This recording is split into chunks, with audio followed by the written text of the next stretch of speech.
Rap battle! Excuse me, I hope you'll stick around because I'd like to play Shadowrun with you. But I got some business to attend to.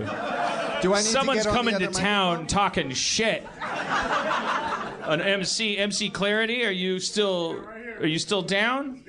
All right, come on up. MC Clarity, everybody. How you doing? All right. So maybe we'll get to know you so that the battle can be higher stakes. Sure. Are you from LA? I'm actually born in Connecticut, but I was pretty much raised in the Inland Empire, Fontana Rancho. So there you go. Woo! Hello, other Caucasians, other black guy. How you doing? That's NT though. That's his dad's like he's a heart surgeon from Barbados. He's a professor at Virginia Tech, right? Yay! I did it. My dad's a general manager at a Denny's. Come over to the Riverside. No, he's the best damn general manager in the world. His entire restaurant. My dad's my hero. Shout out to John Joseph Barge. So, but no, you're both from the streets. There's no arguing that. Yeah, pretty much. Yeah, the main streets of the suburbs.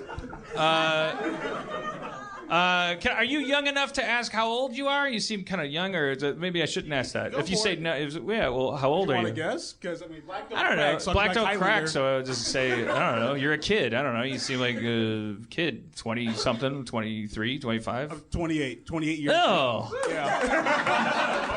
that's very young to me. When did you? You're like. So can we call you an amateur MC? I guess. I can just say I'm just an artist. I'm just trying to just live off of my art. So what is that lifestyle? How does that work? Because I did stand up when I was a kid. It's not delivery. It's the struggle for sure. It's just I'm very hungry all the time. I'm frustrated. I can look at anything. Thank you, other guy right there. Your eviction notice too, for sure. Yeah, I know, right? That guy's going like this. Out, right? Just so you know. I mean, he's playing it off, but the guy's like... No, I'm well off. No, but it's just frustrating. I'm always hungry and stuff like that. I never have any gas.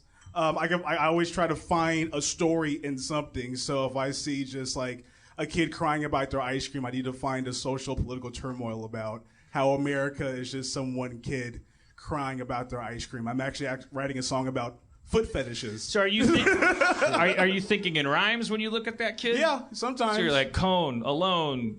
Yeah, exactly. America got boned. 900 number phone. Yeah, pretty much. Okay, but I won't keep bragging. But I'm more curious. That's very interesting. I'm very because I've talked to like I had dinner with Ben Folds once, humble brag, and because what I find interesting about musicians is that they I have dialogue in my head all the time. I imagine myself. I don't want to flatter myself or offend anybody who has a legitimate mental illness, but when you hear about voices in your head, I always think there's got to be one drop of chemical difference in the brain between a writer who's good at dialogue and somebody who's setting themselves on fire because they can't stop the voices in their head. Because I'm just used to it. It's just one of those I just always hear talking, and when people are talking to me, I see their words in front of my face, blah, blah, blah. I talked to Ben Folds, and they're like, what the fuck are musicians? How does that work? And he said, he has the same thing, but it's melodies, which is so weird to me, because to me, melodies are a thing you make up. You go down to the ditch, and you're just oh, I need a melody. But that's how other people feel about writing, and he feels that way. He's like, I can't stop thinking of this melody. I can't get it out of my head, which I've heard from Paul McCartney and stuff like that in interviews. You're saying that in interviews, he said. Interviews. He said I don't hang out with Paul McCartney. You were so quick on the humble brag. Thank you, So Colin. quick on the trigger. In interviews. With the maca. With the pau maca.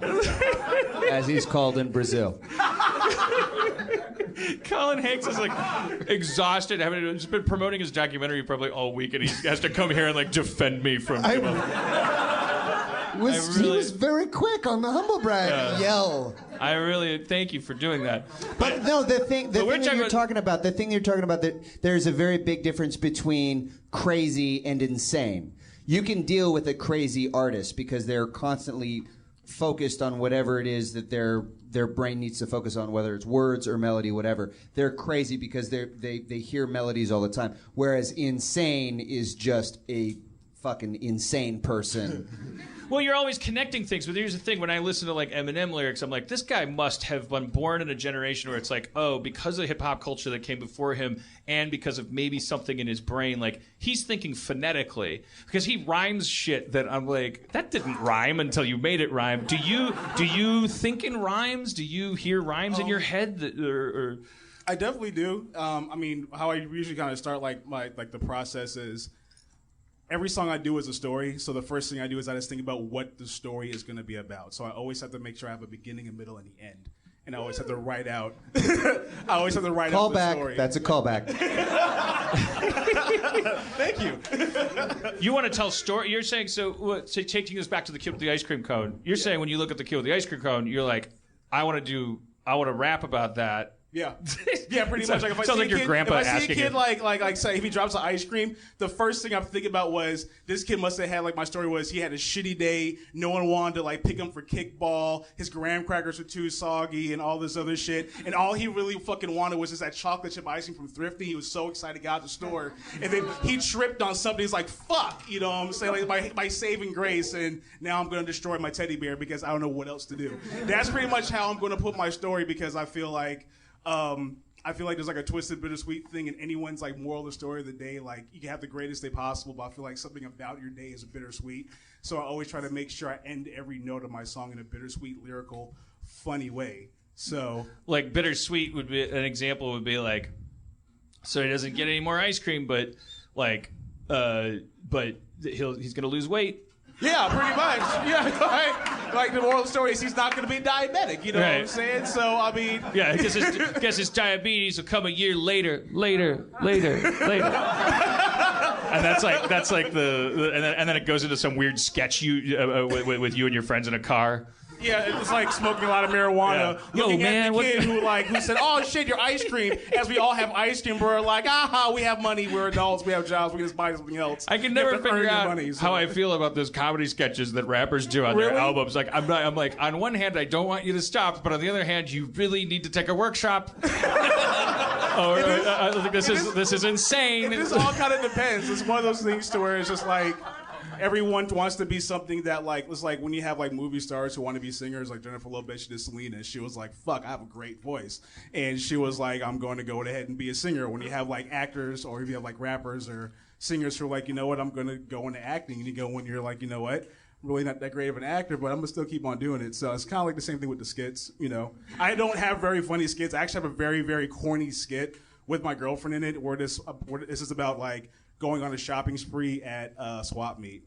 And it's so corny. And we're still proud of it till this day and stuff. We feel like we're comedic geniuses. When people look at it, they're like, so this is a swap meet skit? And I'm like, yeah.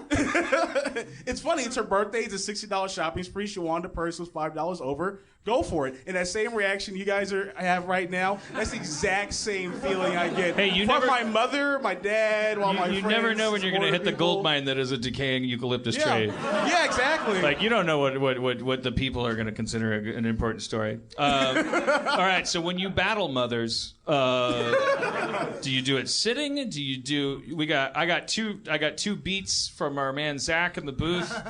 There's a slower one and a faster one. Do you want to sit? Do you want to be congenial? Do we need to move the seats out and do you want to face in each other? The center? Have you battled ever before? Yeah. Really? Yeah. How does that work? That was the thing I was trying to ask you when I said about the lifestyle. How does that work? When I was 17, I was like, I'm going to be a comedian. So there was this whole thing going. There was open mics, and it was this weird. It was this whole culture, but it's I have no. If I was supposed to write a movie about how what the hell does that look like? What do? You go to a place? Do you put your name in a hat, and then they bring you up?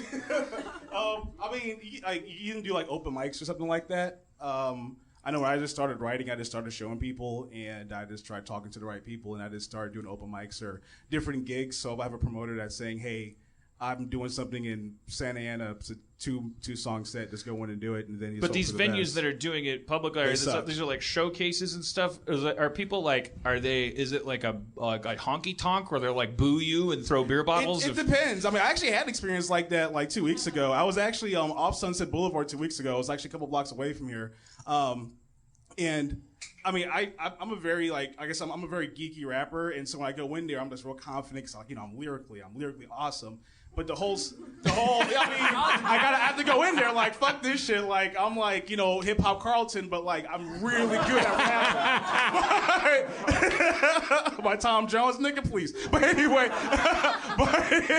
but like I go in there, I'm all super confident. It is a whole bunch of gangsters. I go in, I start rapping my stuff. I'm trying to talk to the crowd, and all these gangsters are just fucking quiet like all day, and so because they're like, "What's a GoBot?" Yeah, exactly, right. And they're like, "Who's Aquaman?" Because I mentioned Aquaman in one of my songs, right?